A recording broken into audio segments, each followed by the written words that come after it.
नमस्कार साथियों, अपना यूट्यूब परिवार मिस्टर बालाजी जी में आप लोग का स्वागत है।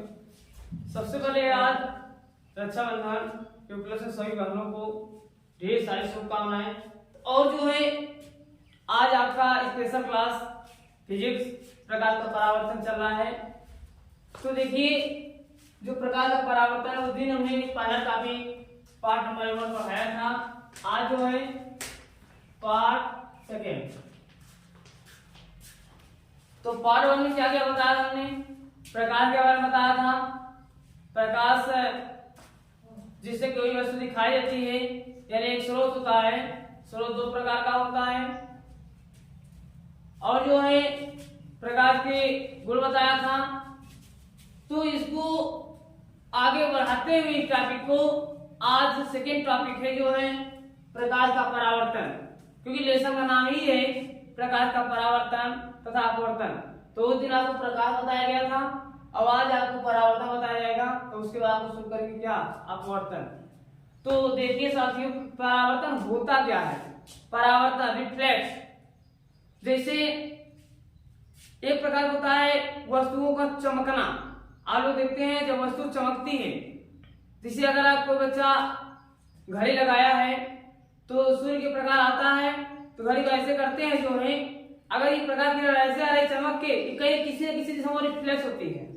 तो अर्थात जब प्रकाश की किरण, जब जो है प्रकाश की किरण किसी चिकने पालिशदार तल से टकराता है तो टकराने के बाद उसका अधिकांश भाग, मतलब पूरा भाग तो वापस नहीं जाता है, बट जो है उसका अधिकांश भाग उसी माध्यम में वापस चला जाता है। इसी घटना को, जो प्रकाश किरण वापस जाती है लौट कर, इसी घटना को हम लोग बोलते हैं क्या? प्रकाश का अपवर्तन, रिफ्लेक्शन ऑफ लाइट। तो जैसे देखिए, अगर मान लीजिए ये हमारा क्या है, एक समतल है। क्या है? समतल है। अगर यहाँ नीचे हम इसको कर दें पॉलिश, क्या क्या कहते हैं? पॉलिश। इसको हिंदी बोलते हैं कलई। क्या बोलते हैं? कलई।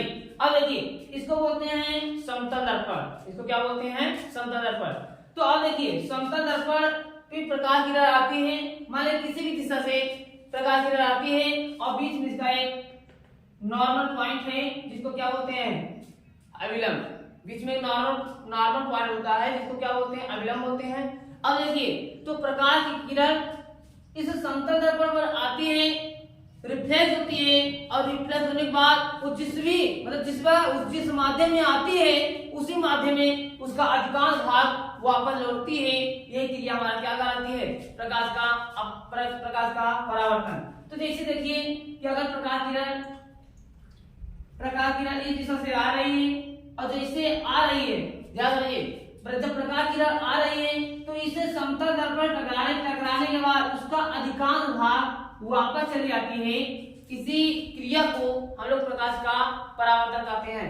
आप कहेंगे उसी दिशा में, अर्थात उसी दिशा में नहीं, उसी माध्यम होता है। उसी दिशा का मतलब ये दिशा से इस दिशा में लौट नहीं जाएगी, अर्थात माध्यम हमारे पास दो होता है।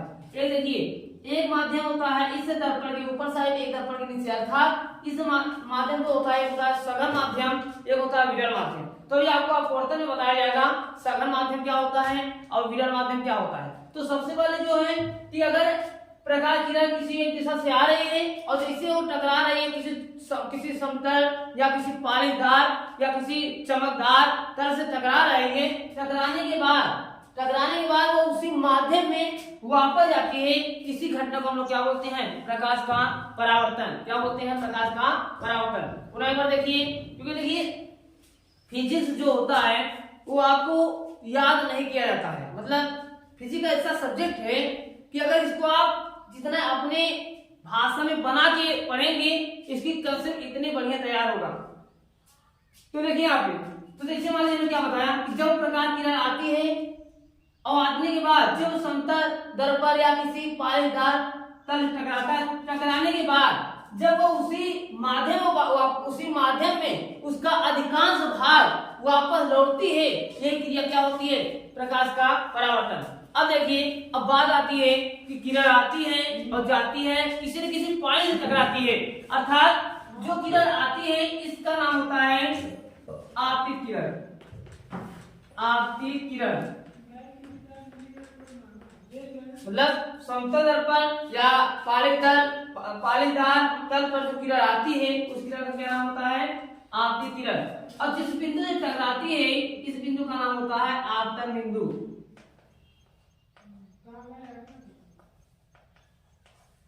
और टकराने के बाद वो जिस माध्यम में जाती है उस किरण का नाम होता है परावर्तित किरण, क्योंकि परावर्तित होने के बाद ही लौटती है, परावर्तित किरण। तो अब देखिए यहाँ पे इस किरण का नाम होता है, जो किरण आती है उसका नाम होता है आपतित किरण, और जो जिस बिंदु टकराती है उस बिंदु का नाम होता है आपतन बिंदु। और टकराने के बाद वो जिस भी दिशा में जिस भी माध्यम में जाती है उसका नाम क्या होता है? परावर्तित किरण, क्योंकि ये किरण परावर्तन होने के बाद ही जाती है। अच्छा, इसका नाम होता है अविलंब। अब देखिए, क्या ये किरण एक ही दिशा जा सकती है? नहीं, ये किरण चाहे यहाँ जा सकती है चाहे इस दिशा से आएगी। अगर इस दिशा से आएगी टकराने के बाद इस दिशा में जाएगी, और अगर इस दिशा से आएगी टकराने के बाद इस दिशा में जाएगी। लेकिन ये जो अविलंब है, ये आपतित किरण, जो आपतित किरण है ये अविलंब से जितना कोण बनाएगी उतने कोण परावर्तित किरण और अविलंब के बीच में भी बनेगा। जैसे कि देखिए, क्योंकि अगर ये आपतित किरण जितना इधर झुकाएगा, मतलब आपतित किरण जो प्रकाश किरण आती है आप जितना इधर इस किरण को झुकाएंगे तो परावर्तित किरण भी क्या होगा? कितने हो झुकेगा। मतलब जैसे आपतित किरण जिस भी दिशा से जिस भी एंगल से बनाकर आएगा, परावर्तन होने के बाद वो उसी ही एंगल से बनाकर वापस लौटता है। जैसे अगर ये एंगल 30 का बना रहा है तो लौटने के बाद ये भी एंगल कितने का बनाएगा? 30 का बनाएगा। अगर ये किरण को और झुकाएंगे यानी 60 का बनाएगा तो ये कितने का बनाएगा? 60 का बनाएगा। तो अर्थात एक प्रकार से कह सकते हैं कि इस एंगल का नाम होता है आपतन कोण। इसका होता है आपतन कोण और इस एंगल का नाम होता है परावर्तन कोण, क्योंकि परावर्तित होती है, परावर्तित होने के बाद जो किरण बनाता है परावर्तन कोण।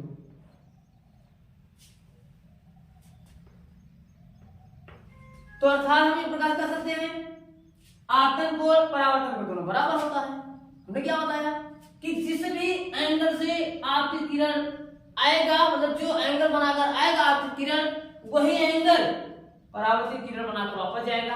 अर्थात इस एंगल दोनों का मान क्या होता है? बराबर होता है। तो अर्थात यहाँ पे अगर पूछा जाएगा कि आपतित किरण क्या होती है, कि समतल दर्पण पर जो किरण आती है उस किरण का नाम होता है आपतित किरण, और समतल दर्पण पर जिस बिंदु से टकराती है उस बिंदु का नाम क्या होता है? आपतन बिंदु। और टकराने के बाद वह जिस भी माध्यम में वापस लौट जाती है इसका नाम होता है क्या? परावर्तित किरण। और एक होता है आपतन कोण, दूसरा क्या होता है? परावर्तन कोण। आपतन कोण का मतलब होता है अविलंब और आपतित किरण के बीच में बने कोण को क्या कहते हैं? आपतन कोण। और परावर्तन कोण क्या होता है? परावर्तित किरण और अविलंब के बीच में बने कोण को क्या बोलते हैं? परावर्तन कोण। अच्छा, अविलंब क्या होता है?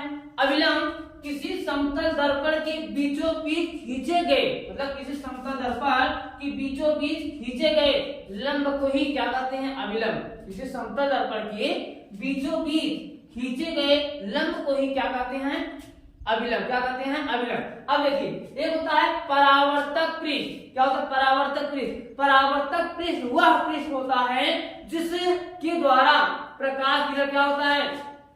रिफ्लेक्ट होता है। जैसे कि ये क्या है? ये हमने यहाँ पे कलेक्ट कर दिया है, और जब कलेक्ट कर दिया है तो प्रकाश किरण यहाँ पे यहाँ क्या है? रिफ्लेक्ट हो रही है, रिफ्लेक्ट मतलब परावर्तन हो रही है। यानी इस पृष्ठ को बोलते हैं परावर्तक पृष्ठ। यानी जिस पृष्ठ से प्रकाश का परावर्तक होता है, जिस पृष्ठ से प्रकाश का रिफ्लेक्ट होता है, प्रकाश का परावर्तन होता है, उसी को हम लोग क्या बोलते हैं? प्रकाश क्या बोलते हैं? परावर्तक पृष्ठ बोलते हैं। तो आप देखिए पेपर में आता है 1 नंबर या 2 नंबर लिख लीजिए हाई स्कूल क्लास में जो है कि प्रकाश का परावर्तन क्या है और परावर्तन के नियम लिखिए। तो प्रकाश का परावर्तन क्या है? तो आप इतना लिख सकते हैं कि जब प्रकाश किसी पारदर्शी या चिकना तल किसी चमकदार पॉलिश टकराता है, टकराने के बाद वह उसका अधिकांश भाग उसी माध्यम में वापस लौट जाती है। इसी लौटने की ही क्रिया को हम लोग क्या कहते हैं? प्रकाश का परावर्तन। क्या कहते हैं? प्रकाश का परावर्तन कहते हैं। परावर्तन के दो नियम होता है। प्रकाश के परावर्तन के दो नियम होता है। पहला नियम यह है कि आपतित किरण और परावर्तित किरण और अविलंब तीनों एक ही बिंदु पर स्थित होते हैं। मतलब कि देखिए, आपतित किरण, परावर्तित किरण और अविलंब तीनों कहां पे? आपतन बिंदु पर स्थित होते हैं। यानी इसका पहला नियम है कि आपतित किरण और आपतित किरण और परावर्तित किरण और अविलंब तीनों एक ही तल पर स्थित है, या तीनों एक ही बिंदु पर स्थित है, या तीनों आपतन बिंदु पर स्थित है। मतलब तीनों किरण, एक अभिलंब हो गया और एक परावर्तित किरण हो गया, एक आपतित किरण हो गया, तीनों कहां पे है? एक ही बिंदु पर है। यानी यही इसी हम क्या कहेंगे? पहला नियम कहेंगे। इसे क्या कहेंगे? पहला नियम कहेंगे। अब सेकंड नियम हमने अभी बताया कि आपतित किरण अविलंब से जितना एंगल बनाकर आएगा, तो परावर्तित किरण अविलंब से उतना एंगल बनाकर वापस जाएगा। अगर इस किरण को नीचे तरफ झुकाएंगे, इस किरण को नीचे अपने आप ही झुक जाएगा किरण। अर्थात ये एंगल आपतन कोण और ये एंगल परावर्तन कोण बराबर होता है। अर्थात सेकंड में होगा आपतन कोण इज इक्वल परावर्तन कोण। आपतन कोण को इंग्लिश बोलते हैं इंसिडेंस रे, इसलिए इसको क्या बोलते हैं? आई। अर्थात इस एंगल का नाम हम बोलते हैं आई और इस एंगल का नाम क्या बोलते हैं? आर। यानी angle I is equal angle R. यानी ये हमारा क्या है? सेकंड नियम। तीन प्रकार का परावर्तन क्या है? प्रकाश का परावर्तन का नियम लिखिए, आपका ज्यादा नहीं 2 नंबर पूछता है। तो बच्चों शायद जो है ये आप लोग को क्लियर हुआ होगा। अब देखिए आगे जो है आपको अगली वीडियो में आपको बताया जाएगा जो अभिलंब के बारे में, प्रतिबिंब के बारे में। प्रतिबिंब कैसे बनता है, किसी दर्पण के द्वारा प्रतिबिंब कैसे बनता है, दर्पण होता क्या है, दर्पण कितने प्रकार का होता है, दर्पण की क्या क्या कंडीशन है, दर्पण की खासियत क्या क्या है। तो इसको जो है क्योंकि अभी आगे शुरू कर देते रहिए, अभी वीडियो बहुत ज्यादा बड़ा हो जाएगा, इसलिए आज सिर्फ जो है प्रकाश का परावर्तन ही आपको चलाया। आगे जो है प्रतिबिंब बारे में जो है अगले वीडियो में आ जाएगा। इसलिए दोस्तों धन्यवाद।